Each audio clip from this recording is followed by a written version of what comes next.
almost 2 decades and he still comes. How you doing, buddy? Brought you your favorite candies. Come on, Lloyd, you gotta get over her. Mary Samsonite was just a girl. That's it, kid. Come on, come on, come on. Spit it out. God, yeah! Wait a minute. So you mean you have been faking for 20 years? Mm-hmm. And it was all for a gag? Yep. That's awesome! Oh, why don't you roll me inside? We'll get the nurse to take the catheter out of me. We don't need nurses for that. But don't you have to... I like what you've done with the place. Who's this? Oh, that's Butthole. I found him out in the alley. Why'd you name him Butthole? Because of this. Good name. Totally fits. It's a postcard from Freda Felcher. Harry, I'm pregnant. Please call me. What do you think it means, Harry? Lloyd, I'm gonna be a dad. Ah! Look at the postmark. 1991. I had a daughter. I gave her up for adoption. Well, what if we go track her down? You're hot for my daughter. What? Am I right? What? Am I right? That's insane.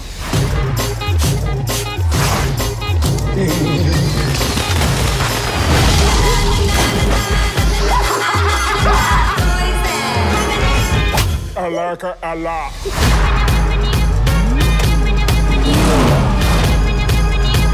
I know she'll appreciate all the trouble you've gone to find her. Let's call her. It's ringing. Whoever this is, we're in the middle of something very important here. This is your dad. What? Hey, guys, I know this is weird timing, but I gotta take this. It's my dead dad. She's got me on hold.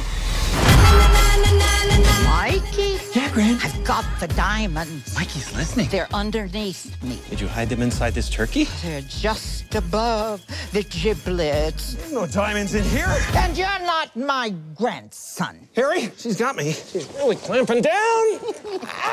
You can cross that one off your bucket list. Okay, so that is definitely a Farrelly Brothers movie. And I have to say, full disclosure, I'm not the biggest Farrelly Brothers fan. I'm not the biggest Farrelly Brothers aficionado. Their humor is somewhat lost on me, and that's the polite way of saying it grosses me out. I like Farrelly Brothers light. Like, I actually quite enjoyed their Three Stooges movie. I thought it was surprisingly funny. And I've seen both Dumb and Dumber and Dumb and Dumber, the prequel, which I thought was pretty amusing. And I did like my favorite joke from Dumb and Dumber, which to this day kind of makes me still feel nice about the movie, is that hilarious John Denver joke about Rocky Mountain High in Colorado. I still remember to this day laughing out loud in the theater because I thought it was so clever. But I thought that was the one high point of the film. However, I know that I am kind of, alone in this, or at least there are many people who feel the opposite that I do.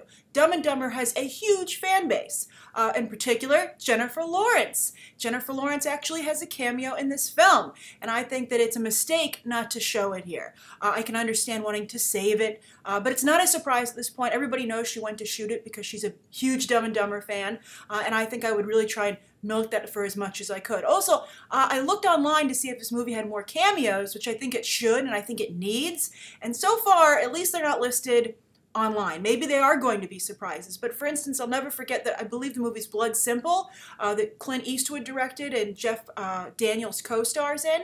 And Jeff Daniels, I remember this as well because it seemed so surprising to me. But Jeff Daniels said, the whole reason I got that role is because Clint Eastwood is such a big fan of Dumb and Dumber and he wanted to work with me.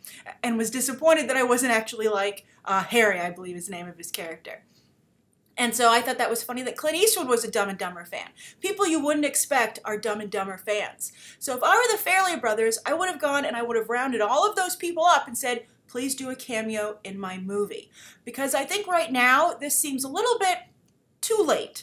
The Farrelly Brothers, I think, have made too many films that haven't hit the mark. And so has Jim Carrey. So when you put the two of them together with no other outside, new, exciting, cameos in particular, it just feels like, why would I revisit something that has not brought me joy for a very long time? Now, I might be wrong. Maybe the Dumb and Dumber fan base, the fandom is so strong that they will hear the call of this sequel.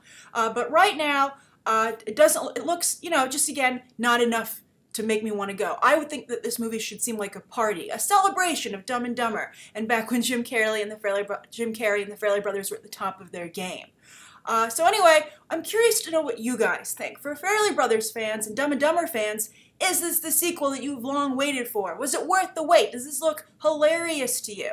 And for instance, if you're not, though, a Dumb and Dumber fan, or you just scratch your head at the phenomenon, or the Farrelly Brothers, does this look maybe like it's worth seeing anyway? You know, because it's such a famous film and such a famous comedy? I guess that's where I'm stuck. I have great respect for the Dumb and Dumber franchise because it's so famous and so highly regarded by its fan base. So while I don't get it, I don't want to, you know, be the wet blanket on the Dumb and Dumber parade. So I will see it. I'm sure a number of people will see it. It's been a very competitive November release date, but I'm curious. Do you think they should have shown Jennifer Lawrence? Do you like it? Do you not like it?